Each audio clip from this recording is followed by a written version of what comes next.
Hello everyone, I hope you all are keeping fine.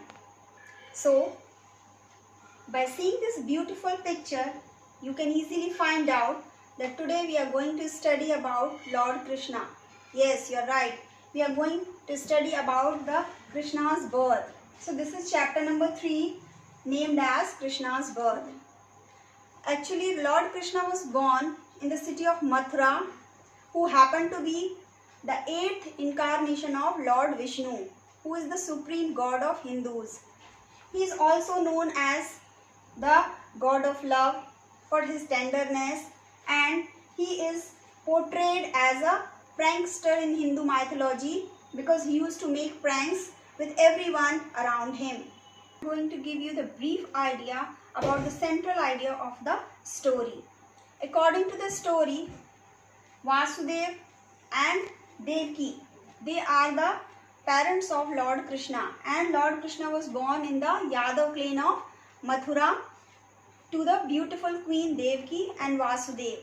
And Devaki's brother named as Kans wanted to kill Lord Krishna because he came to know that the 8th child of Devaki and Vasudev would be the cause of his death. So he wanted to kill all the children of the Devaki and Vasudev.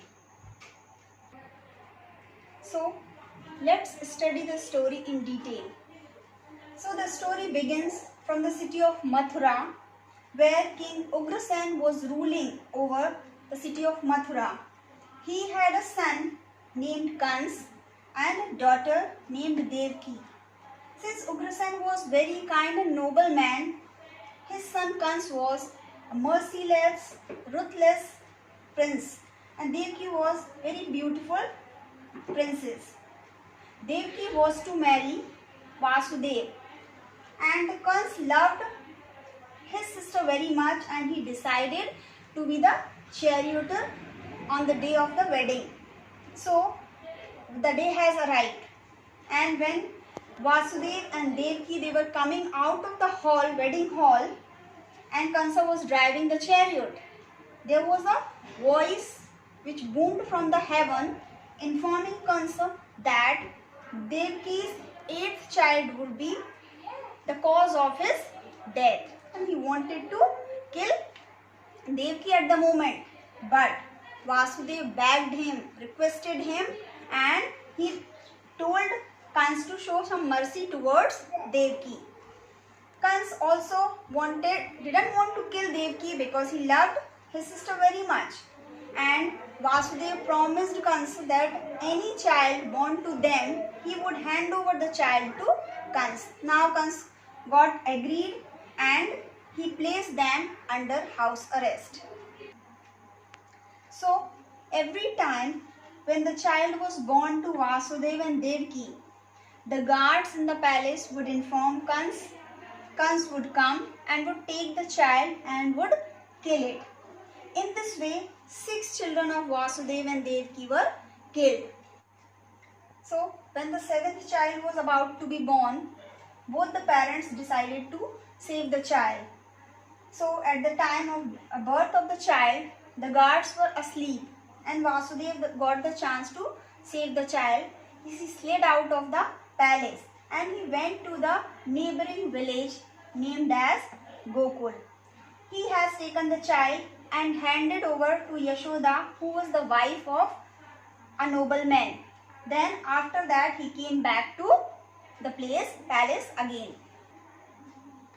Now Kansa was pleased, as he knew the next child was prophesied to be his slayer, to be his killer.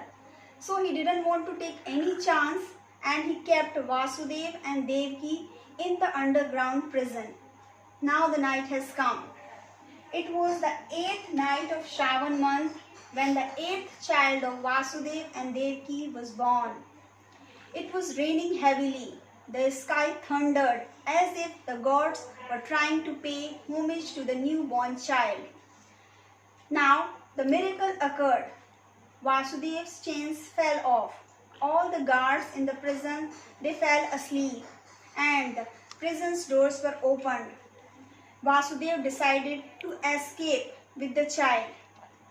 So he placed the child in the basket and kept the basket on his head, and he was on his way to Gokul. But the Gokul was situated on the opposite bank of the river Yamuna, and due to the rain and thunder, Yamuna river was flooded, and it was very difficult for Vasudeva to take the child to Gokul.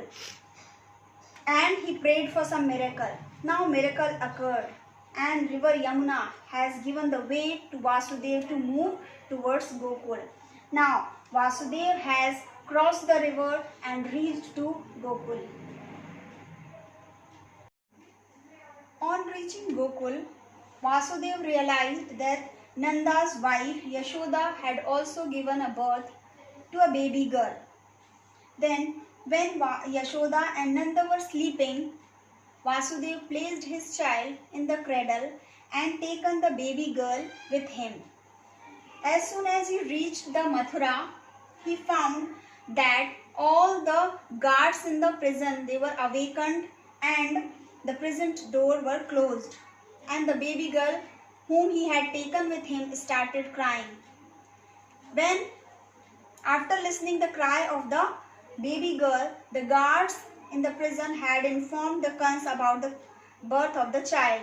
Kans had come and he wanted to kill the child. When he was about to dash the child on the floor, the child flew up and informed Kans that the one who was to be the killer of Kans was already alive in Gokul, and she disappeared.